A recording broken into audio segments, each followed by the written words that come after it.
Welcome to this edition of Head to Head. I'm your host, Cam McKinney, and this is episode number 371 of the podcast. And on this episode, I'm talking about the moves made so far by the Denver Nuggets and the Milwaukee Bucks this offseason. There's been a lot of teams making moves during the NBA offseason, but the two teams that have piqued my personal interest the most are the Denver Nuggets and the Milwaukee Bucks. Both coming into the offseason were in somewhat similar situations. Both have transcendent talents. The Nuggets with Nikola Jokic and the Bucks with Giannis, and both had to make the decision of, are they going to compete next season? And if the answer was no, they would have to think about their futures with these stars. Both have made the choice to compete. Let's start with the Denver Nuggets, who started things off with a trade of Michael Porter Jr. for Cam Johnson, who is coming off of a career-high 18 points per game,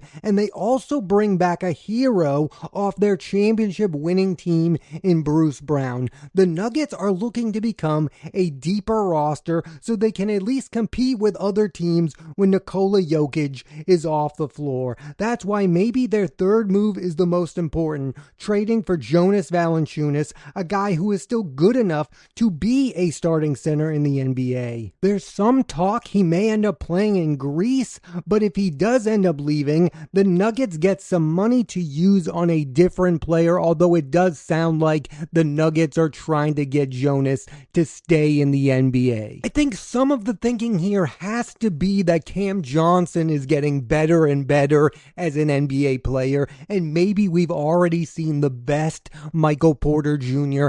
has to offer. I mean, he was a really good member of that Denver Nuggets team that won the NBA Finals. I don't think the problem with the Denver Nuggets last year was lack of talent. They had that. They had Nikola Jokic. They had Jamal Murray. They had Michael Porter Jr. They had Aaron Gordon. I believe the problem to be that the most consistent member of their team is Nikola Jokic. Like, you don't know what you're getting night after night from those other players. There are games, we've all seen them, where Jamal Murray looks like the best point guard in the entire NBA, and then there are other games where he just looks like an average basketball player, and the same goes for Michael Porter Jr. and Aaron Gordon. What they need from Cam Johnson is consistency on a night in and night out basis, and the same thing has to go for the bench as well. Like, they need Bruce Brown and Valanciunas to be reliable players each and every game, because they went through the up and down nature of what it's like to have Russell Westbrook on your roster. Christian Brown is still a very young player. He seems like he's going to be a really good NBA player over the next few years. And then there are other nights when you're like, this guy is making a boatload of mistakes. Because of these moves, I do feel better about the overall direction of the Denver Nuggets. I, like everyone, was baffled by the decision to let go of NBA Finals winning head coach Michael Malone, and they got rid of their general manager at the exact same time. But these are good basketball decisions. Like, Jonas Valanciunas is a very good backup center. Bruce Brown was very good with the Denver Nuggets. He hasn't been as good since he left the organization, but maybe he'll refine something. And Cam Johnson is a very good player who is only getting better as the years go on. When it comes to the Milwaukee Bucks, what they are doing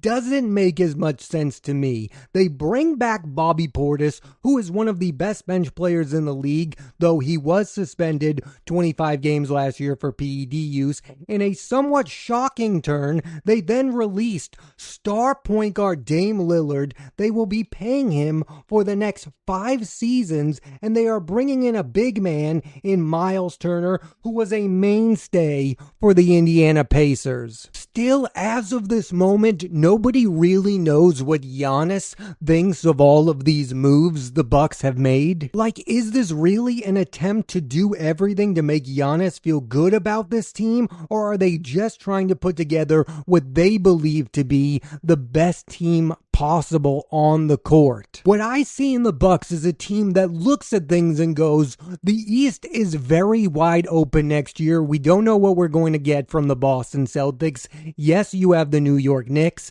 but we don't really know how good they're going to be with a new head coach. Clearly, the Milwaukee Bucks view themselves as a top 3 seed in the East. They have depth at the big positions, but are now in desperate need for a starting point guard. I also don't think enough has been talked about what this means for the Milwaukee Bucks in crunch time. I mean, historically, Giannis has not been a great fourth quarter player. We all know he has troubles with free throws, but he doesn't hit a lot of game winners either. I mean, that's what Chris Middleton was there for. That's why they brought in Dame Lillard. How are the Milwaukee Bucks going to win close games with Giannis having to be the man in crunch time, which he has not been so far throughout his entire NBA career? Don't get me wrong, I view Giannis as a great all-time NBA player, but a closer he is not. And I look up and down that roster and I go, Bobby Portis isn't going to be the one taking the game-winning shot. Miles Turner isn't going to be the one taking the game-winning shot. All of that pressure is going to be on Giannis Antetokounmpo. And it hasn't been that way for a while. I mean, again, Chris Middleton was the one closing out games when the Bucks won the NBA championship, and then they brought in Dame Lillard to be the fourth quarter closer, and now all of that goes on Giannis again. And I don't think that's necessarily a good thing. See, how I see these moves are, what the Denver Nuggets are doing is making life easier for Nikola Jokic. He's getting a decent backup. He's going to be able to play less minutes because of Valanciunas' presence on the court. And he's still playing with Jamal Murray, who is capable of hitting clutch shots during the fourth quarter. I think Miles Turner is a fine player. I think Bobby Portis is a good player. I don't think those guys are huge difference makers. I don't think they move the needle, especially during the fourth quarter and overtime. All of that pressure to win a game is going to be on the hands of Giannis. That's why it's imperative that this team gets a real point guard. I know he's not the player he used to be, but if I were the Milwaukee Bucks, I would call up Chris Paul immediately. He's played for head coach Doc Rivers before. That's the guy you need making the decisions in crunch time. I don't need Chris Paul to hit the game winner, but I need him to be the guy making the decision of who gets the ball. It's interesting to look back on these two, Jokic and Giannis, winning their titles and thinking they had a chance to go on a run. Now, most people are unsure either is ever going to win again with their respective teams. In the case of both, the consensus is at best they could get back to the conference finals. But I can see why both teams are in theory going all in, because the rest of the NBA outside of the OKC Thunder is wide open,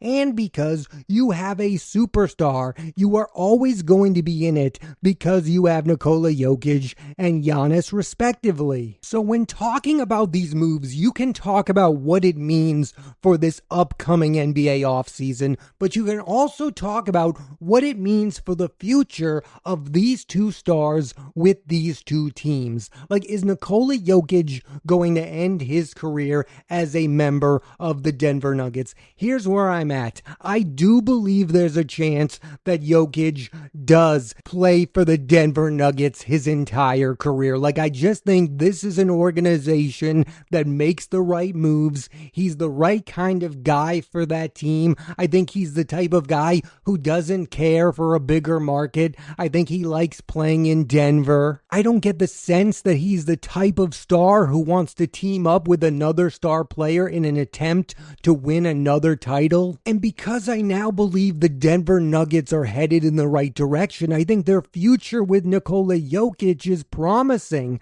Like, I think they're going to be a very good team next year. I think they're going to be a top 3 team in the Western Conference. Now, on the other side of things, this is how I see things playing out for the Milwaukee Bucks. I think they'll be a decent team next year. I think they could win 50 games games, but I see an early exit in the playoffs coming for this franchise next year. And when that happens, that's when I think Giannis is going to want out. I think why he doesn't want out right now is because he doesn't want to be viewed as the villain. That is the one saving grace the Milwaukee Bucks have right now, is I don't think Giannis wants to be hated by the fans of the Milwaukee Bucks. He doesn't want to outright ask for a trade until things get very dire. And I do believe there's a chance that could happen next season. I don't feel great about where the team is. Again, they don't have a real point guard.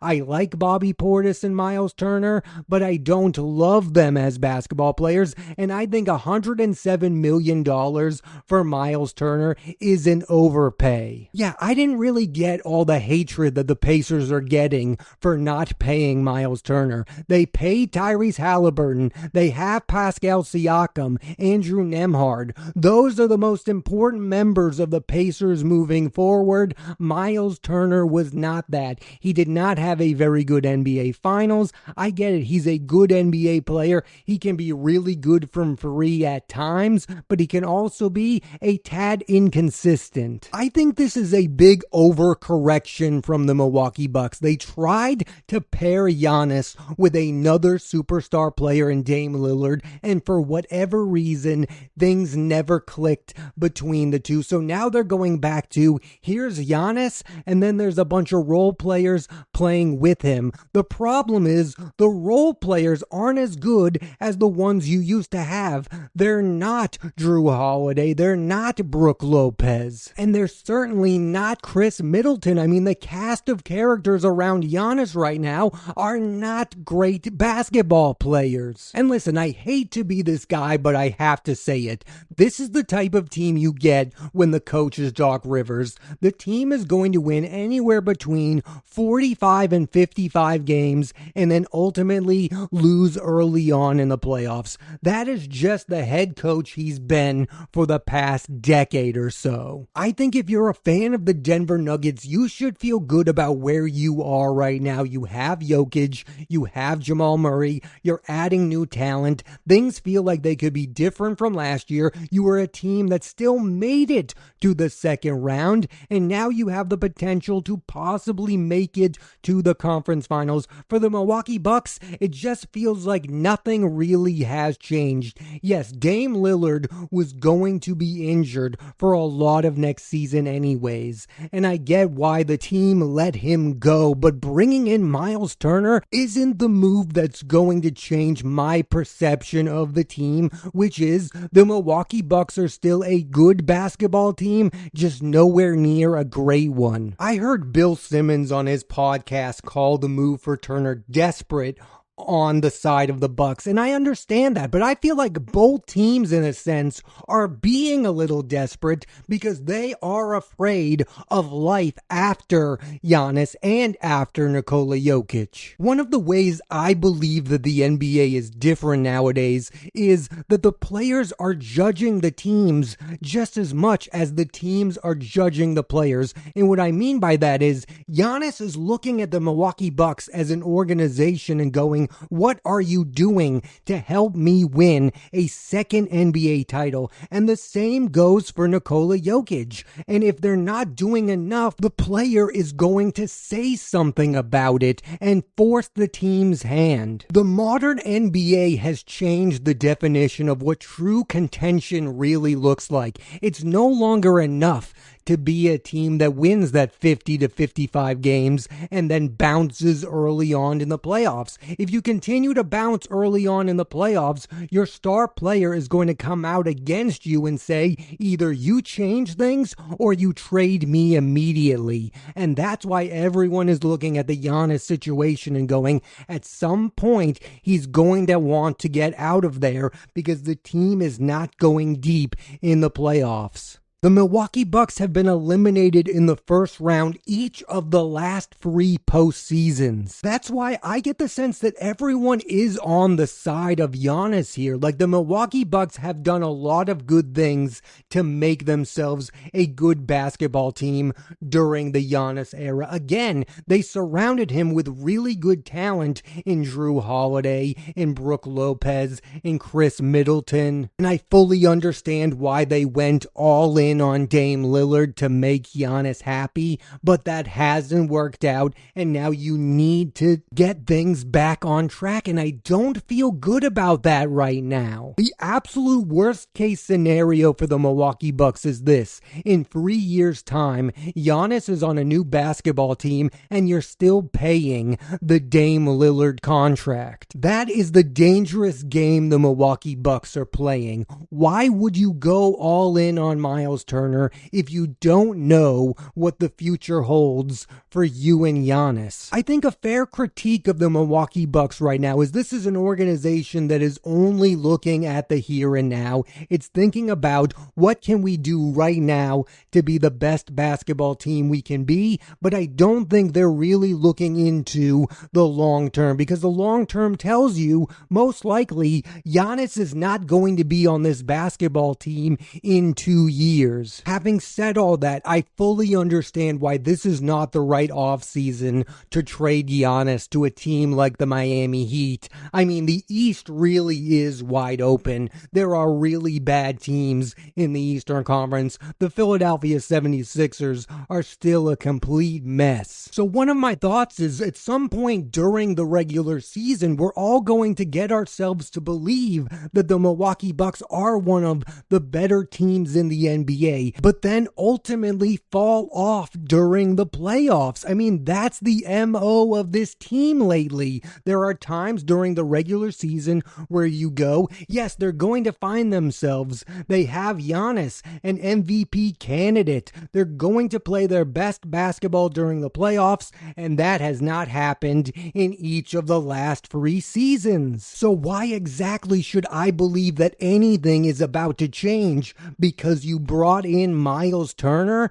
That is not enough. Getting back to the Nuggets for a minute, there's been some speculation that if Jonas Valanciunas does end up playing in Greece, that the team would go all in on free agent Al Horford. And I would like to say, even if Valanciunas does end up staying with the Nuggets, they should still be in on Horford. They should want a 3 big rotation of Jokic, Valanciunas, and Horford. Those are 3 experienced players. And in the case of Al Horford, I really do believe that him and Jokic could be on this court at the same time, because both are lethal 3-point shooters. The mission statement so far by the Denver Nuggets has been clear: to improve their bench. So far, they've already brought in Bruce Brown. They've brought in Jonas Valanciunas and Tim Hardaway Jr. Why not add Al Horford to the mix and become one of the better bench units in the entire NBA? One of the things I'm left wondering is, do I really feel better about the Denver Nuggets, or do I feel better about Nikola Jokic as a basketball player right now than I do about Giannis? Neither one of them is playing with another superstar player. I just feel like Nikola Jokic is better at carrying the load and being anything and everything his team needs him to be. Like, he's great at being the best passer on the team, the guy who delivers in crunch time, the guy who the offense runs through. I don't mean this as a dig towards Giannis. I just don't know what the Milwaukee Bucks are going to look like offensively next season. I mean, they have these 2 bigs in Bobby Portis and Miles Turner who jack up a lot of threes, and they're not going to be playing with a real point guard at this time. I mean, I just don't know how to feel about them right now. Add Chris Paul, I'll feel better. Maybe they should look to upgrade even over that. In closing, I feel like the Denver Nuggets are making logical basketball moves to improve as a team, while the Milwaukee Bucks are just making moves to make moves. And look, this is all on paper. I don't know how either of these 2 teams are going to look. Maybe I'm wrong. wrong about the Bucks and about the Denver Nuggets. But right now, how I feel is the Denver Nuggets have gotten better as a basketball team, while the Milwaukee Bucks have relatively stayed the same. And all the talks about Giannis's future with the organization are not going away anytime soon, while the talk about Jokic's future with the Nuggets have rightfully quieted down because the team, in my opinion, has made rational basketball decisions. Like I said at the top of the pod, both of these teams entered the offseason in the same spot, needing to upgrade a roster around a superstar future Hall of Fame player. One team, the Denver Nuggets, has improved their roster. The other, the Milwaukee Bucks, have not. Thanks for listening to this edition of Head to Head. I'm Cam McKinney, and there'll be a new episode of the podcast every Monday on Apple Podcast and Spotify. So please rate, review, and subscribe.